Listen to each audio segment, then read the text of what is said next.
Hi everyone. Just before lunch then, just going to introduce a little bit more around the Expert Diabetes Digital Programme that's been mentioned a couple of times thus far. So first of all, just to set the scene a bit, why should we digitalise structured education, particularly in the field of diabetes? Well, it's thought there's around 200,000 newly diagnosed patients with type 2 alone every year in the UK. Recent statistics from the National Diabetes Audit suggest that of these newly diagnosed patients, 77% of those are indeed offered and referred to structured education, yet only 7% attend the structured education. So notoriously underreported, but there's still clearly a massive barrier there of accessibility. Barrier that has been identified by the NHS to the point where funding has indeed been suggested to be spent, up to 25% of overall diabetes structured education funding should be spent on a digital means of the patients accessing that education. So why should Expert get involved in this? Why should Expert digitalise our content and extend out to digitalise our diabetes programme? So we've had around 300,000 patients through all of our Expert programmes since it first started. We're seeing fantastic results, as we've obviously already seen today.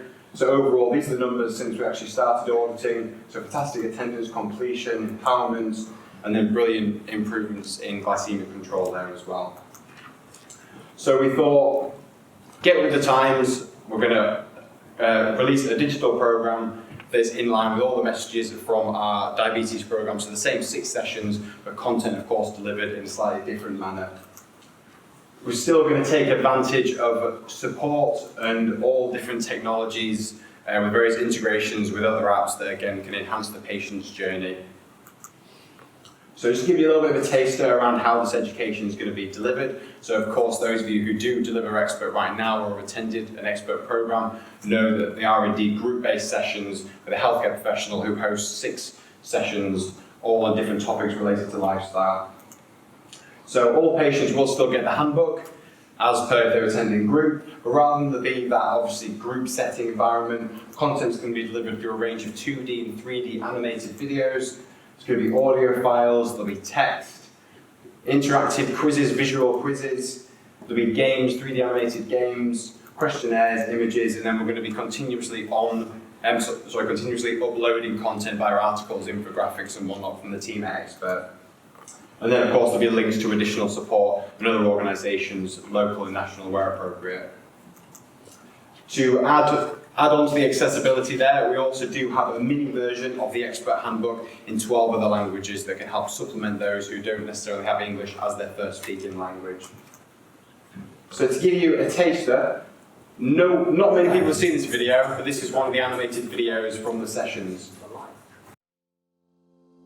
Pre-diabetes and type 2 diabetes do not need to be conditions for life. Both are reversible. Considering these 7 lifestyle factors can help you achieve this. Number 1. A healthy diet.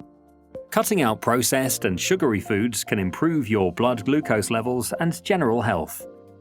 Number 2. Physical activity. Regular physical activity and minimizing sedentary behavior helps to control blood glucose and is beneficial for health. Number 3. Maintaining a healthy weight. Being a healthy weight for your height is important, but where you store body fat is key. Reducing your waist size can drastically improve your chances of reversing pre-diabetes or type 2 diabetes. Number 4. Stop smoking. Giving up smoking completely would be best, but even reducing the amount you smoke can have positive effects on blood glucose and reduce your risk of heart disease and some cancers. Number 5. Drinking alcohol in moderation. You should drink no more than 14 units per week, with at least 2 alcohol-free days. Drinking to excess is bad for your health, especially your liver. Number 6. Sleeping well and managing stress. Stress and poor sleep increase stress hormones and, if they remain high, can make controlling your weight and blood glucose difficult. Number 7. Taking prescribed medication at the right dosage and at the right times. Making lifestyle changes can reduce your need for certain medications. Considering these 7 lifestyle factors can help you turn your health around and halt or even reverse the progression of both pre-diabetes and type 2 diabetes. The Expert program will provide more information and support on how to do it. So we've carried on with our same ethos of really visual resources to simplify quite complex messages for the patients. So that was just an example of one of the activities from session 1, of course the 7 lifestyle factors for optimal health. So one potential criticism that digital has notoriously had in the past is that patients don't get the same level of support that they would get from attending group education because of course they've not got that face-to-face interaction with the healthcare professional. This is of course something which we have indeed addressed through a range of means. So we're going to have a team of health coaches which will be available within business hours to talk via a live chat functionality with the patients, so that's text-based. Or there's also going to be the ability for them to do telephone-style consultations with the patients too. There's going to be the ability for those health coaches to facilitate group chats, so patients can still bounce ideas off each other, share success stories. Again, like I say, facilitated by that health coach there too. There's going to be access via the app to our online forum, which acts as the patients, again, bouncing ideas around on more of a mass scale. There's going to be a 24/7 live bot chat, which means the patients can get support round the clock. And obviously, as time goes on, that bot chat's going to be populated with more and more answers to frequently asked questions. If it gets asked a question which it doesn't know the answer to, then that's fine. It gets referred on to one of the health coaches. We're going to have a number of how-to exercise videos. So again, following the same animated style which I just showed you there, it's going to be a range of resistance style movements and then a range of higher intensity circuit training style movements that the patients can easily follow on their app. So introduce some physical activity. There's going to be a large recipe database where recipes are going to be shared either by text form or also by video form. And there's also going to be the functionality for patients to upload recipes as well. So again, it adds to that interaction within the app. And then everything's going to be encompassed by overall awards and achievements, again, to boost that self-motivation for the patients. So a range of different support means there. Again, we're going to have a number of lifestyle tracking abilities within the app that the patients can set their goals upon. So there's going to be a number of health variables that are going to be editable by the patient, so things like fasting blood glucose, weight circumference, and then there's going to be a number of other variables which are going to be integrated with GP systems which won't be editable, so there'll be health results such as triglycerides, HbA1c, which again the patient will be able to receive their data for that too. We are integrating with Google Fit and Apple Health, so the app will be able to track steps, and again, patients can tailor the amount of steps that they do in accordance with their activity levels, with their fitness levels, with their lifestyle, and they can set goals around achieving a number of amount of steps per day. There's going to be the ability to track sleep within the app too, which we'll plot on the graph so we can see long-term sleep trends in patients, which we can run along parallel with other lifestyle changes and potentially hypothesize correlations.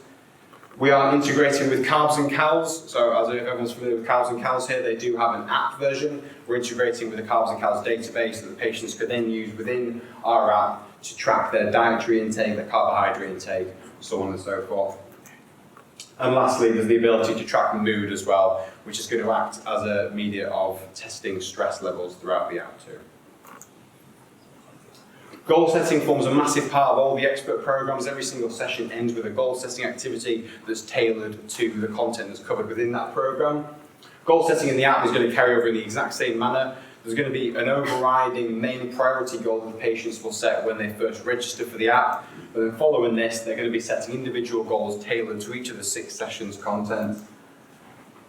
In addition to that, patients will be able to set goals around their dietary intakes, around their various health results, around their physical activity levels, and then these goals are going to be encouraged through push notifications and nudges through the app as well, which of course the patient can tailor in accordance to how often they want those.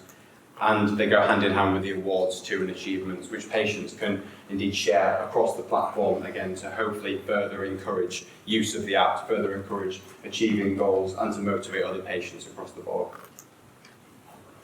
So in terms of referral, we are, as I briefly mentioned earlier on, we are integrating with the 4 main GP practice systems.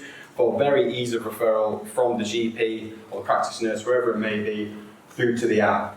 So when the GP hits refer on our referral form that we've got set up, this automatically sets off a process where the patient receives access to the app, and when they first log into the app, they are presented with all their current medication information and then also all their current health results that they can then build on through the editable variables, which I mentioned earlier, or from follow-up appointments at their GP practice, which would again follow up with further automated results there. And again, if the patient consents to this, then we are going to be having this data flow sent through to our audit database so we can better audit how efficient our programs are and we can update accordingly. So when the patient's first referred, they get access to all functionalities I've outlined in the app for 1 year. And then following that, they can either continue in bouts of 1 year, either funded by the CCG or self-funded by the patient. So in terms of quality of content, as has been alluded to earlier on, we do update all our programs on an annual basis, based on the latest evidence base, based on patient and healthcare professional feedback. Exact same ethos is going to carry over to the digital program, and it is going to sit on the NHS list of approved apps, and it is going to be fully Kismet accredited as well. So we do have a prototype of the app, and you are the first people to ever see this prototype of the app. I don't know if anyone's seen the table that's just outside, just to the right of the registration table as you're walking out that door there. But we've got 5 or 6 Samsung tablets that have the full prototype, so do please feel free to come over to us in the lunch break or at any point during the afternoon and have a little play about with the app. We are using this as an unbelievable opportunity to collect preliminary feedback from yourselves on the usability of the app, the appeal of the app, the look of the app. We've got a couple of the development team over at the back. We've got Leo and Joanne just there, back left. There they are. So they'll be hanging around the table, likewise with myself, over the lunch break. So please do come and have a play about with the app. Give us any feedback, which we will be using in development, absolutely, because it's not going to be getting launched until the new year, this. Okay. I've also got a pile of my business cards over at the table, if no one gets my email address. If anyone is interested in hearing more about the app or keeping in touch with updates, then do just send me an email. But that's it. Thank you.